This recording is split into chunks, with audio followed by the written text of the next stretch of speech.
Hello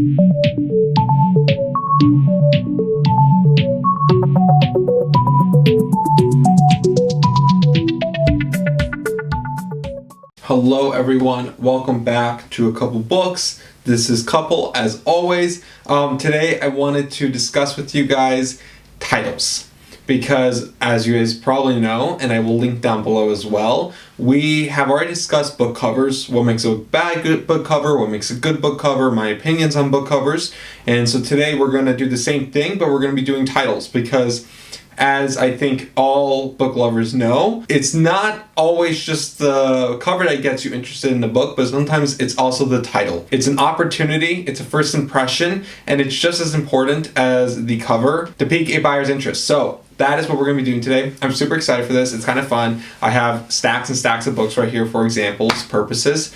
And so the first part is going to be talking about what you want to do with the title, and then we're going to be moving into popular trends we've seen with how titles are formulated, like the formulas that people use to make titles, and then we're going to be going through examples of these, and then lastly we're also going to be doing my top 10 favorite book titles that I've either picked up and or read in 2020. So let's get started. I'm super stoked, you're stoked, let's go. Number 1, what does the title need to do? This is a discussion. Like, if you guys also have thoughts on this, please comment down below. But like I'm asking you guys, like, what does the title need to do? Now, I came up with a few things. I've done some research on a few things. I asked some people's opinions, and it basically came down to 6 things that a title needs to do in order to be both intriguing and interesting and basically do its job and make you buy the book. Number 1 is the title has to be intriguing. Like,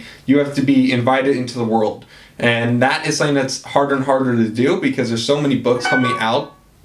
It's hard to be the innovator or be different when there's all these amazing people writing so many amazing books. It's hard to keep up and stay on top and have an intriguing title. Next is you have to match the genre. It doesn't make sense if you're writing, for example, a romance book and your book title is, I don't know, Sword of Destiny, which is a book in the Witcher series. Like, Sword of Destiny does not compute to romance. So that's another thing that titles have to do. They have to tell you kind of to a certain degree what genre you're shopping in. If I go and it's the murderer of Roger, I know I'm probably looking at a mystery thriller, potentially somewhere in their book, right? If I pick up something that says The Sword of Destiny, for using an example, you know you're probably in fantasy. If you pick up Midnight in Paris, you know you're probably picking up a romance. Like, there's just basic things that we all understand are going to relate back to it. Now, there's no hard and fast rule for this, but it's just something to think about. Also, it has to be sensible length.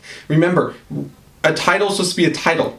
It's not supposed to be a paragraph. And I think I don't see this so often, but I do know it does happen where, like, it's like the 50-year-old man who walked the pier and ate a dog. I don't know. Like, people can go on and on with their titles, and that just gets boring. Because at the end of the day, also, you have to be rememberable. If someone reads your title in the newspaper and then they go to Barnes & Noble or their local bookstore to buy the book, they have to be able to tell the bookseller what they read. And I cannot tell you, as a former employee of Barnes & Noble, I cannot tell you how many times people came in and said, I'm looking for something that's blue.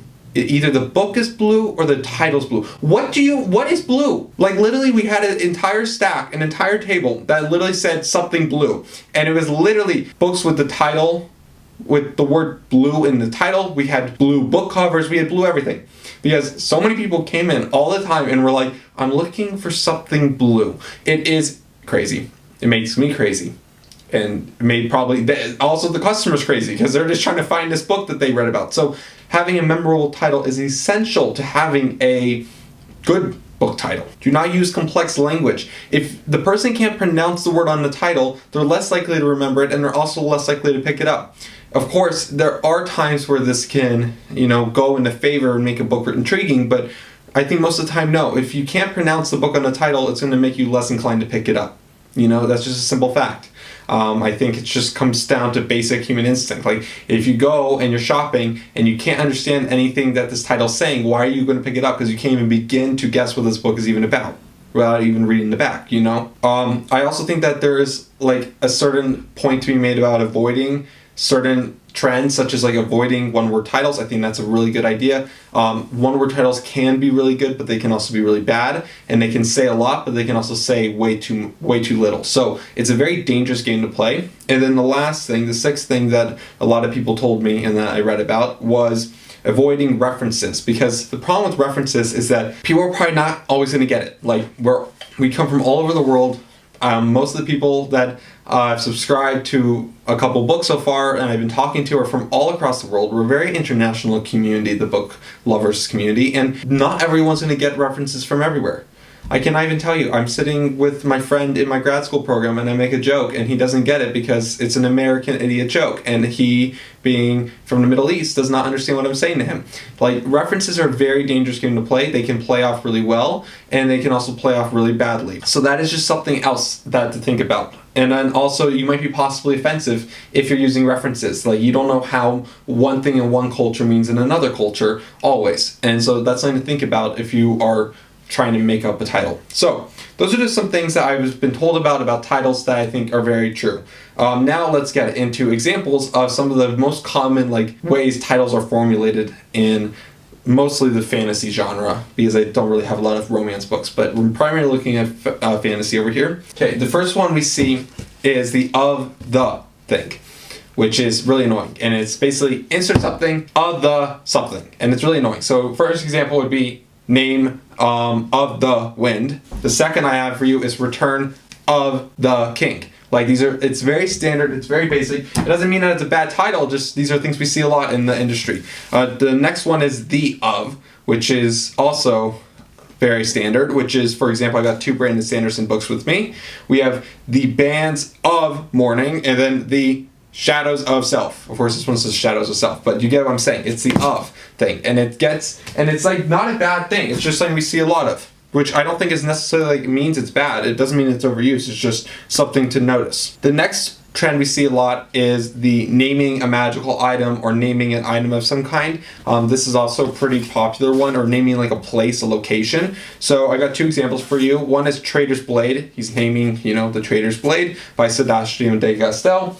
Another example I have for you guys is The Invisible Library by Genevieve Cogman. This is naming a place, The Invisible Library. Next one I have for you are 1 or 2 word titles, which is a very dangerous game to play just because you don't know how people are going to react to it, because it can either be super memorable or super not memorable. In my personal opinion, once you see my examples, I think that when you use 1 word titles, it's much better if you're doing that inside of a series, especially a long series. I got 2 examples with me.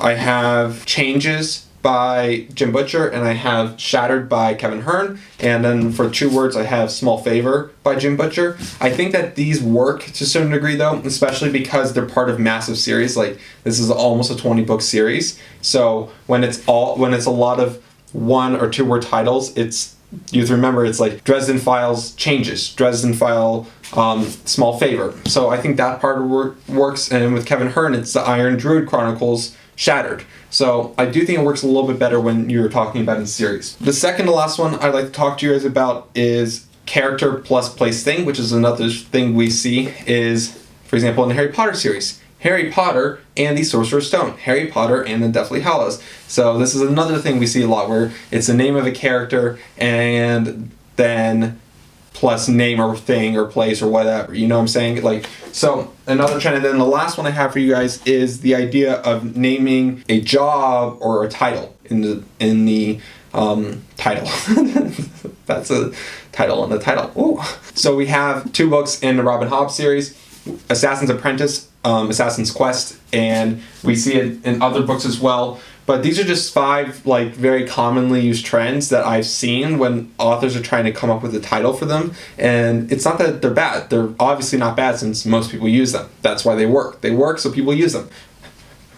With that being said, I think that there does need to be some changes in titles. Personally, I think that there's an overuse of words in particular. So if we're going to use these formulas because they work, that's one thing. I can kind of get on board with that. But the thing that I don't get is when every book ever has the same uses the same 5 words. So I've compiled a list of 10 words that I think are way overused in fantasy and in YA fantasy.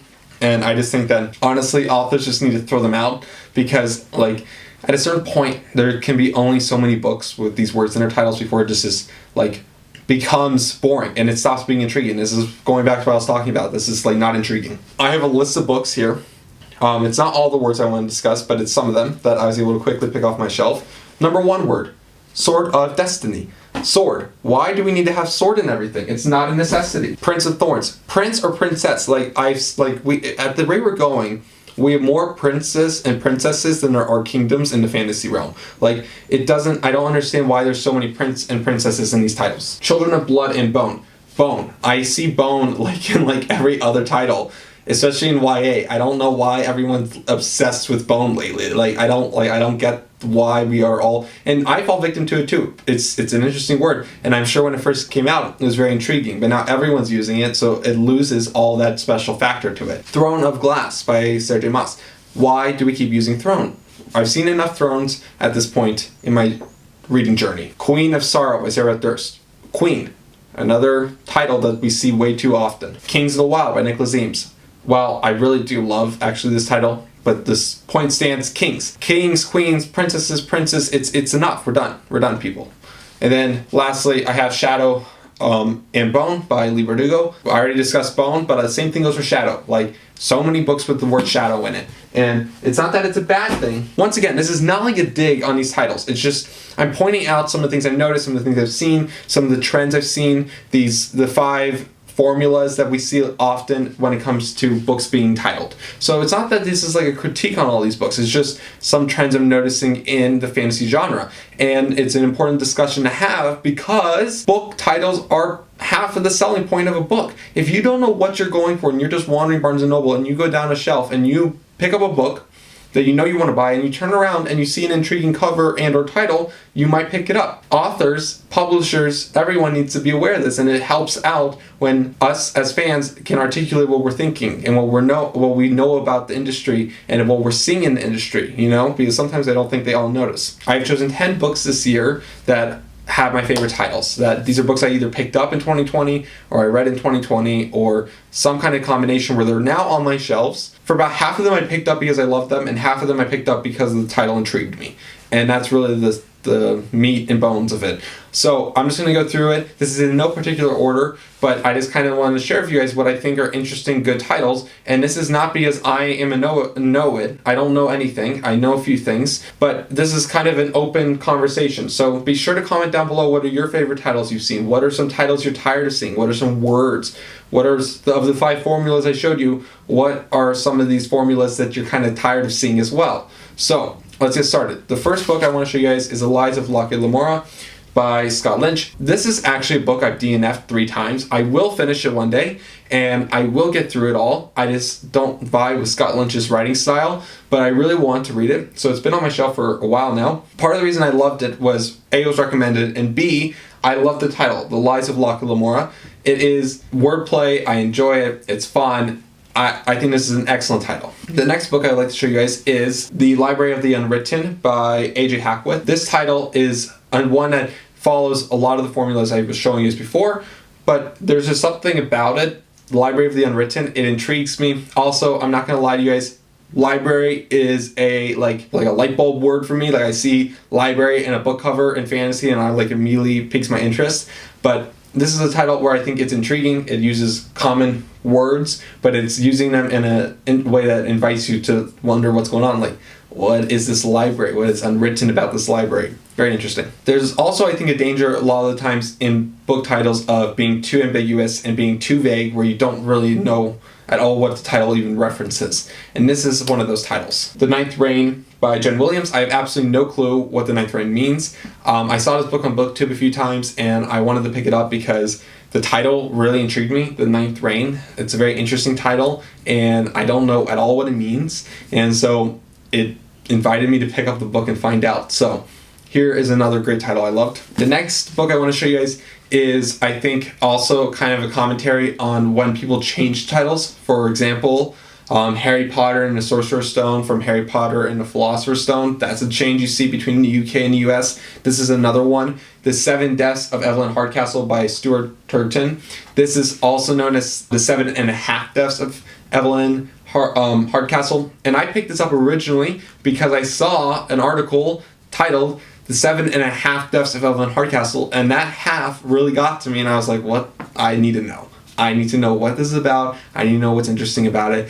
So while this is not the title I love. The book I'm interested in picking up because of the original title that I saw. Next is Foundryside by Robert Jackson Bennett.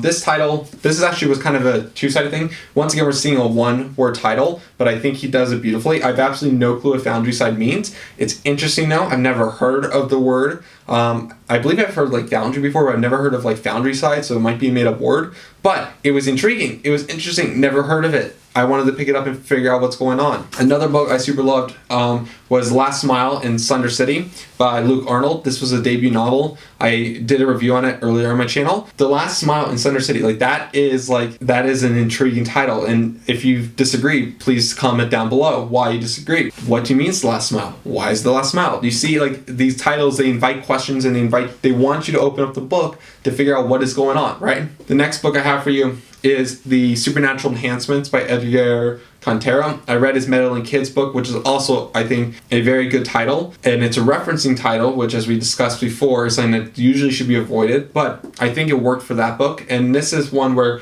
I'm intrigued. Also, the cover is I'm obsessed with this cover. I don't know why I am. But this is a book where, once again, I think that they are using the rules we've seen before in terms of forming a title, in terms of naming an object or a place. The supernatural enhancements are obviously naming something. I want to know what they're naming. I'm intrigued. Third to last book of my favorite titles that I've picked up so far. I didn't want to do a ranking 1 through 10 just because I couldn't decide, but this might be my number one, just like the rest are 2 through 10, but this is probably my number one title, and that's The Left-Handed Booksellers of London by Garth Nix. What is left-handed about them? I don't know. I want to know why they're called left-handed booksellers. Also, it said bookseller, and like I said with library, these are intrigue words for me, and any book lover, I think you would agree. When it says library or bookshop or bookseller, you're intrigued. So I'm intrigued. And then my last two books I want to show you are both books that followed the one-word, two-word formula that we see often enough, and I said that it's usually good to do this in this series, but I think that it worked for these two books. And I think it worked for Uprooted by Naomi Novik. It's not that the title is so original, and it's not that the word uprooted is so original, but if you know the tiniest bit about the story, it is so meaningful beyond the book, and the title is just an invitation to go and obsess over this choice. Naomi Novik, I think this is a beautiful title. And it's so beautiful because of the meaning and symbolism behind it, and as well the storyline. So if you're going to read the back and then you're going to see that the title's Uprooted, I think you're going to be sold into this and then when you read the book, you're going to love the title even more because it has a double meaning. And I think that that's a very good, I love when authors do that. They don't just throw in the boring typical titles, no offense to Sarah J. Maas, but A Throne of Glass, okay, whatever, okay, it's great. It's boring.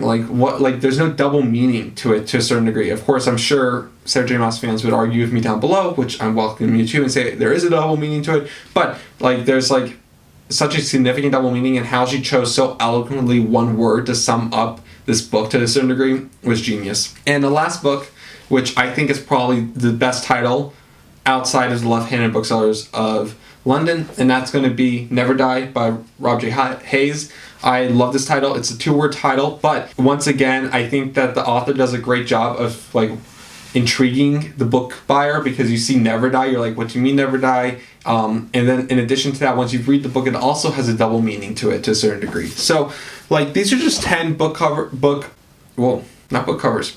that I loved. This is a discussion, so I really want to hear what your guys' thoughts are on book titles. How are they changing? Which ones do you like? Or do you think we should stick with the rules that I mentioned? Do you think that's a good marketing tactic to continue using in the future? What of my titles did you like? Are there books that I didn't mention that you think should be mentioned? Whatever your thoughts are, comment down below. Thank you so much for joining me today. Don't forget to like and subscribe. We're doing so good on subscribers. I think I'm filming this video and we're around 80. So thank you so much for all the support, everyone. It's been wonderful to see you guys all today, and I look forward to reading your comments down below. Let's talk soon. Have a wonderful weekend, and I think that's it. Bye, guys. Bye. This has been A Kupel Books. I'm Kupel, as always. Bye.